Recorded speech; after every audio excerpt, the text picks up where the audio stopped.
చెప్పాలని అనుకున్నాను. సో చాలా చాలా థ్యాంక్స్. ఇది ఏంటంటే మా డాడీ చెప్పకముందు నాకు ఇంకా ఎలా ఉండేదంటే 20 to 30 ఇయర్స్లో జాబ్ తెచ్చుకోవాలి, 30 to 35లో ఇంత గోల్డ్ కొనుక్కోవాలి, 30 to 40లో ఇలా ఇల్లు ప్లాన్ చేయాలి, పెళ్ళి నాకు యాక్చువల్లీ లేదు ఈ లిస్ట్లో, ఇలా ప్లాన్ చేయాలి లైఫ్లో అంటే అంతా రెడీ పెట్టుకోవాలి, ఇలా మా డాడీని ఇలా చూసుకోవాలి, రిటైర్మెంట్ ప్లాన్ చేసుకోవాలి, ఇలా అలా అనుకున్నాను. తర్వాత యూకే వెళ్ళేటప్పుడు కూడా ఆ థాట్ ఉండేది, ఇలా చేయాలి అలా చేయాలి, లైఫ్ని ఇలా ప్లాన్ చేయాలి, డాడీ మమ్మీ ఇలా చూసుకోవాలి, ఆంటీ అంకుల్ ఇలా చూసుకోవాలి, ఇలా చాలా ప్లానింగ్ ఉండేది. అంటే ఇయర్ నుంచి ఇయర్ వరకు ఇలా చేయాలి, దేవుని సేవకి డాడీని ఎంత మనీ అంటే తప్ప పంపించాలి, అలా ఆ థాట్ ఉండేది.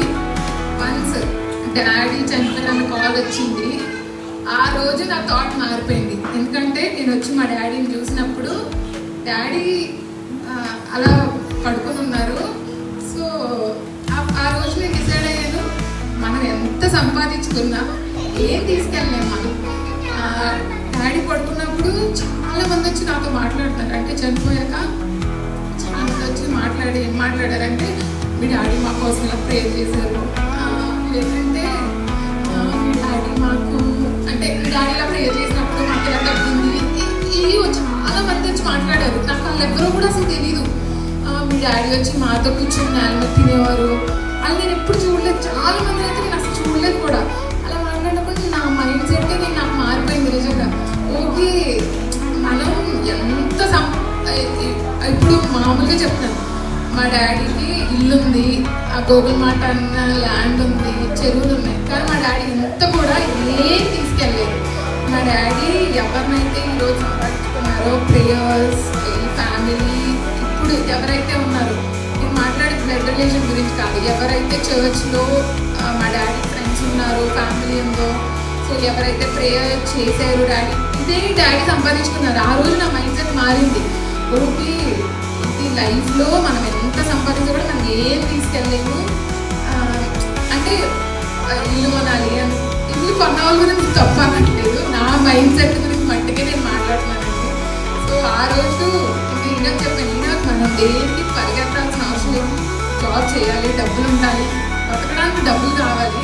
నేను మాట్లాడేది ఏంటంటే, నేను ఆ రోజు మా డాడీని చూశాక నా హోల్ మైండ్ సెట్, ఓకే మనం హెవెన్కి ఇల్లు తీసుకెళ్ళాను, ఈ కారు తీసుకెళ్ళాను, నేను ఎంతమంది అంటే మనం ఎంత ప్రేయర్ చేశాము, మన కోసం ఎంతమంది ప్రేయర్ చేస్తే అదే మనం తీసుకెళ్ళగలం అని నా మైండ్ సెట్ మారింది. నేను అది చెప్పాలనుకున్నాను. జస్ట్ నేను ఒకే ఒక క్వశ్చన్ అడుగుతాను, అయిపోతుంది.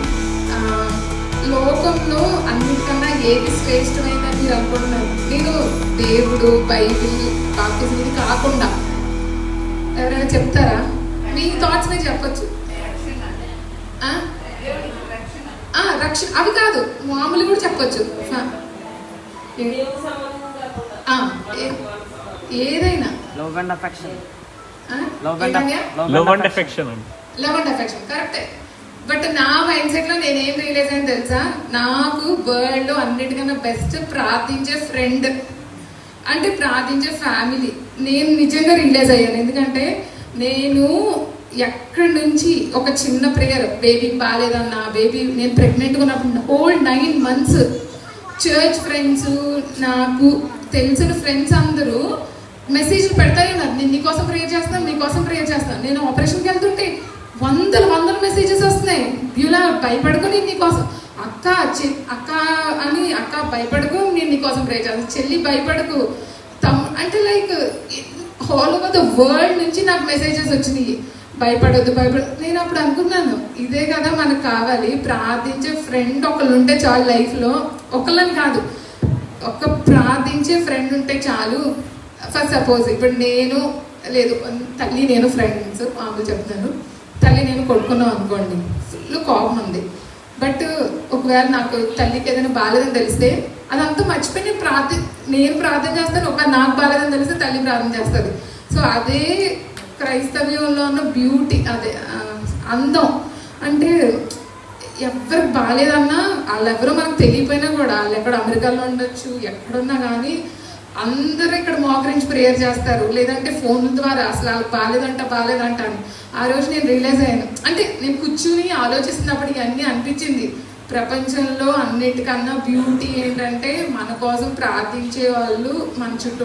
నేను అసలు ఇక్కడికి వచ్చి మాట్లాడకూడదు అనుకున్నాను, బట్ ఇవన్నీ నేను ఒకసారి కూర్చుని అన్నీ రికలెక్ట్ చేసుకున్నప్పుడు ఎగ్జాక్ట్గా అన్ని ఈరోజు అదే మాట్లాడారు.